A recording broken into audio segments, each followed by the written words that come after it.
السلام علیکم ورحمۃ اللہ۔ کیا زبردست کلام ہے اور کیا زبردست زور ہے اس کے اندر، اور کیا نہ ہو کیونکہ یہ زبردست کا کلام ہے۔ حالات واقعات کے اوپر اس طرح فٹ آتا ہے نا کہ عقل والوں کے لیے اس میں بڑی نشانیاں ہیں، اور جو آنکھیں بند کر لیں اور بالکل اپنے دماغ کو استعمال نہ کریں،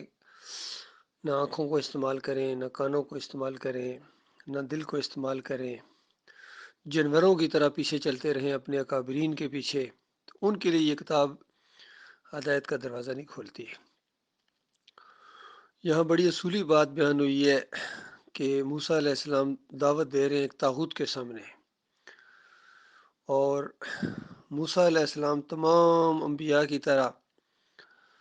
توحید کی دعوت دے رہے ہیں، ایمان خالص کی دعوت دے رہے ہیں اس کو کہ دیکھ اپنی نہ چلا، سرنڈر کر اپنے مالک اور خالق کے سامنے، عاجزی اختیار کر۔ اور کتنی سادہ دعوت ہے، اور اس کے مقابلے میں جو علامہ فرعون صاحب ہیں وہ کیا جواب دے رہے ہیں، اندازہ لگائیے۔ کتنی سادہ بات کا کتنا فریب کارانہ جواب دے رہے ہیں، اور کہتے ہیں کہ لوگوں کو مخاطب کر کے یہ تو بالکل باولا ہے، یہ تو یعنی پاگل ہے۔ تو یہ سنت ہے، اس بات کی، اس دعوت کی یہ سنت ہے۔ اگر یہ دعوت پیش کریں، آپ توحید کی دعوت، ایمان خالص کی دعوت پیش کریں، اور لوگ آپ کو یہ بات نہ کہیں کہ یہ پاگل ہے، یہ دیوانہ ہے، تو اس کا مطلب ہے کہ آپ نے توحید کی دعوت پیش کرنے کا حق ادا نہیں کیا ہے۔ تو یہ کشمکش ہے حق اور باطل کی، یہ شروع دن سے اور آخر دن تک، قیامت تک یہ رہے گی۔ دو گروہ ہیں، ایک اللہ کی طرف بلانے والے اور ایک اپنے نفس کی طرف بلانے والے، اپنے اکابرین کی طرف بلانے والے، کفر و شرک کی طرف بلانے والے۔ تو یہ جو ایمان بالکل خالص ہونا چاہیے میرے بھائیو، جو بھی خالص ایمان کی دعوت دے کہ جس طرح اللہ کے علاوہ کوئی داتا نہیں، کوئی دستگیر نہیں، کوئی مشکل کشا نہیں، کوئی حاجت روا نہیں، غریب نواز نہیں، واسطے وسیلے کے بے حق کے بے حرمتے کہنے کے کوئی لائق نہیں ہے، سارے عاجز ہیں، بندے ہیں، مخلوق ہیں، براہ راست اللہ کو پکارنا ہے، اس کی ذات اور اس کی صفات کا واسطہ دینا ہے اس کو، یہ صحیح معنوں میں ایمان ہے۔ اور باقی سب کفر شرک ہے۔ تو کسی کے سامنے نہیں جھکنا ہے، نہ بادشاہ کے سامنے جھکنا، اور ذرا برابر بھی نہیں جھکنا ہے۔ ذرا برابر بھی اگر کوئی جھکنے کو شرک نہیں کہہ رہا ہے تو اس کے بعد یہ اس کے دماغ کا شرک ہے۔ ایسے لوگ جو ہیں یہ بالکل فریب کار ہیں، دھوکے باز ہیں، اور لوگوں کو جہنم کی آگ کا ایندھن بنا دیں گے، اور جو آنکھیں بند کر کے ان کے پیچھے چلیں گے وہ پھر خود اپنے انجام کے ذمہ دار ہیں۔ تو یہ معاملہ بالکل صاف ہے۔ کل ایک جماعت اسلامی کا کوئی اچھا خاصا ان کا پڑھا لکھا، بہت ہی زیادہ تعلیم یافتہ، بہت زیادہ گرامر جاننے والے حضرت صاحب یہاں تشریف لائے ہیں، بحرین میں دورہ تفسیر کرانے آ رہے ہیں، اندازہ لگائیے۔ یہ تفسیر بیان کرتے ہیں جن کو خود ایمان کی سمجھ نہیں ہے، اور سورہ یوسف بیچ میں جب آئی تو اس کے اندر بالکل وہی موقف ہے ان کا جو مودودی صاحب نے شرک کا دروازہ کھولا تھا، کہ لہو کی ضمیر اگر یوسف علیہ السلام کی طرف لے جائیں تو اس کے بعد بس جھکنا جی، سر سے جھکنا ہے جی، اور سر سے جھکنا شرک تو نہیں ہے نا جی۔ یہ دلیلیں دے رہا ہے، اور سامنے بیٹھے ہوئے سارے جانور، کسی ایک کو بھی ہوش نہیں آ رہا کہ بے ایمان، جب یہ سارے خاندان نے سجدہ ہی اللہ کو کیا تھا تو اس کو یوسف علیہ السلام کی طرف کیوں گھما رہا ہے اپنے فریب کے ذریعے؟ ضرور اس شرک اور کفر کا تم نے دروازہ کھولنا ہے۔ قوم پہلے شرک اور کفر کے اندر ہے، یہ پیروں کو سجدے کر رہی ہے، یہ مزاروں کو، گنبدوں کو سجدے کر رہے ہیں۔ ان کا گنبد کے سامنے سر خود بخود جھک جاتا ہے، اور گنبد کو کہا جائے یہ شرک ہے تو اس کے بعد گستاخ رسول کے فتوے لگاتے ہیں، اندازہ لگائیے، تو پاگل اور دیوانہ کہتے ہیں۔ تو یہ تو سنت ہے، یہ بات تو اس راستے کے پھول ہیں کہ اللہ کی توحید بیان کرنے کا موقع دیا اللہ تعالیٰ نے، اور ان طاغوتوں کی نشاندہی کا اللہ تعالیٰ نے موقع دیا، ان کی گردن پکڑنے کا موقع دیا مالک نے، ان بدماشوں کی۔ تو فرعون بھی بہت بڑا بدماش تھا، اس کے اندر بھی اکڑ تھی نا، وہ بالکل جو وہ اکڑ ٹوٹتی نہیں تھی، لیکن مالک کی جب مار پڑی اس کے اوپر، فرشتے جیسے ایک جھلک دیکھ کے نا اس طرح گھٹنے ٹیکے، اس نے ڈگیں ڈال گیا،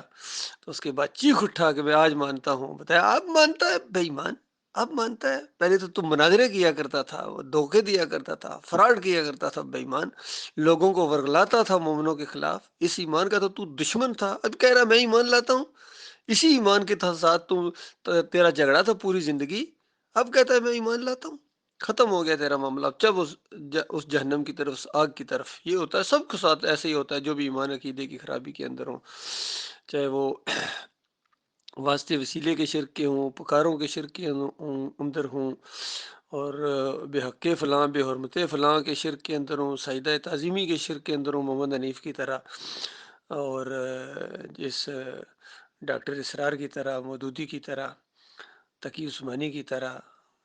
فضل الرحمان ہوں یا خلیل الرحمان ہوں یا منور سلطان ہوں، کسی ایک کو بھی نہیں چھوڑا جائے گا، دنیا میں ان کا پوسٹ مارٹم کیا جائے گا کہ یہ ہیں اس امت کے مشاہیر، ان کو ہیرو مانتے ہو۔ محمود الحسن کتنا بڑا عالم دین ہے، ایاک نعبد و ایاک نستعین کی تفسیر حضرت صاحب لکھ رہے ہیں کہ اللہ کے بندوں کو، مقبول بندوں کو خالص واسطہ رحمت الہی سمجھ کر، عارضی جان کر، عارضی معبود بنا لیا جائے، تو یہ بے ایمان کہتا ہے کہ یہ بھی ایاک نعبد و ایاک نستعین کے اندر آتا ہے، حالانکہ جو بالکل باہر آتا ہے، اس کا ضد آتی ہے، اس کی مخالف چیز آتی ہے، اس کو کہتا ہے اسی کے اندر آتا ہے۔ کوئی کہتا ہے اللہ کے بندوں کو نبی کا بندہ کہا جائے تو یہ قرآن کے اندر آتا ہے، سورہ زمر میں لکھا ہوا ہے، اشرف علی تھانوی صاحب اندازہ لگائیے۔ یہی دعوت القرآن کے اندر محمد حنیف نے شرک ڈال دیا، 100 نمبر آیت سورہ یوسف کی تفسیر میں۔ تو ان کے دماغوں کے اندر شرک ہے، بے ایمانوں نے امت کو اس طرح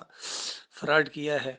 اور برابر کر رہے ہیں، اور ان کے جال میں جو پھنسنے والے ہیں وہ بدبخت بالکل اس لائق ہیں کہ ان کے ساتھ اسی طرح فراڈ کیا جائے۔ بے ایمانوں کو توحید کی دعوت سے آگ لگ جاتی ہے، کڑتے رہتے ہیں، اندر ہی بل کھاتے رہتے ہیں سانپ کی طرح، اور جیسا موقع ملتا ہے ڈستے ہیں، آ کے اپنا زہر نکالتے ہیں، زہر اگلتے ہیں۔ چند دنوں کا معاملہ ہے، اگر توحید کی دعوت سن کے آگ لگ گئی ہے تو ایک آگ اور بھی ہے جس کا نام انار ہے، انار کے اندر جب تم جاؤ گے نا، اس وقت اپنے اکابرین کے اوپر لنتے بھیجو گے، بےایمانوں کے اوپر۔ بےایمان تو نہ ہوتا تو ہم مومن ہوتے، تو نے آ کے ورگلایا تھا، تو نے گڑبڑ کر دی تھی دعوت، اچھے خاصے ہم ایمان کے ساتھ جا رہے تھے، ایمانداروں کے ساتھ محبتیں تھیں، دوستیاں تھیں، تیری وجہ سے بے ایمان یہ نفرتیں پیدا ہو گئیں۔ ایسے امیر، ایسے لیڈر، ایسے علامہ، تیرے اوپر لعنت، اس طرح لعنتیں بھیجیں گے وہاں جہنم کی آگ کے اندر ان کے اوپر، اور وہ ان پر بھیجیں گے، بے ایمانوں ہمارا زور تھوڑا ہی تھا، تمہارے آنکھوں کے سامنے کتنے لوگ تھے جو ہمیں نہیں مانتے تھے، تمہارے اوپر کوئی زور تھا؟ تم خود ہمیں اپنے اندر لاتے تھے اور ہمارے پیچھے چلتے تھے، تالیاں بجاتے تھے، ہماری غلط باتوں کو بھی انگوٹھے کھڑے کر کے داد دیتے تھے، دل لگاتے تھے، سبحان اللہ کہتے تھے کفر و شرک کی تقریروں کے اوپر۔ اب چکھو مزے۔ تو یہ کچھ ہونے والا ہے میرے بھائیوں، یہ جو توحید کی دعوت اٹھی اس دور کے اندر ڈاکٹر مسعود الدین عثمانی رحمۃ اللہ علیہ کے ذریعے، یہ بالکل حق ہے، اور اس کا ساتھ دینا بہت ضروری ہے اپنی جان کو جہنم کی آگ سے بچانے کے لیے۔ انہوں نے اس کا راستہ روکنے کی کوشش کی ہے، ڈاکٹر صاحب کی دعوت کو نیچا دکھانے کی کوشش کی ہے، اپنا جلائی ہے، ان مسلک پرستوں نے، فرقہ پرستوں نے، ان علماؤں نے، ان مولویوں نے، پیروں نے، اور منہ کی کھائی ہے، اور یہ دعوت بالکل برابر جاری ہے۔ تعداد اوپر نیچے ہوتی رہتی ہے، تعداد کا یہاں معاملہ نہیں ہے، نہ وسائل کا معاملہ ہے، یہ حق اور باطل کی جنگ ہے۔ ایمان کی شمعوں کو انشاءاللہ ہم بجھنے نہ دیں گے، اور بالکل اس راستے میں جو جماؤ اختیار ہوا ہے یہ خالص اللہ کی توفیق سے، بڑے بڑے آئے تھے پھسل گئے، ذرا سے پرچے کٹے ہیں، ذرا سی سختیاں ہوئی ہیں تو یا دنیا کے اوپر ان کی چوٹ پڑی ہے تو اس طرح میانے لگے ہیں، بلی کی طرح اور لومڑی کی طرح اور بکری کی طرح ٹیں ٹیں کرنا شروع ہو گئے ہیں۔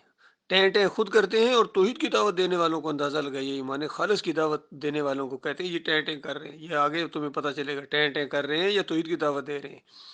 اور یہ ہوش و حواس میں تھے یا یہ پاگل تھے، اس دن پتہ چلے گا کون پاگل تھے۔ اللہ تعالیٰ غور و فکر کرنے کی اور ایمان کو بالکل خالص کرنے کی اور فریبکاروں سے برات کا اعلان کرنے کی اللہ تعالیٰ توفیق عطا فرمائے۔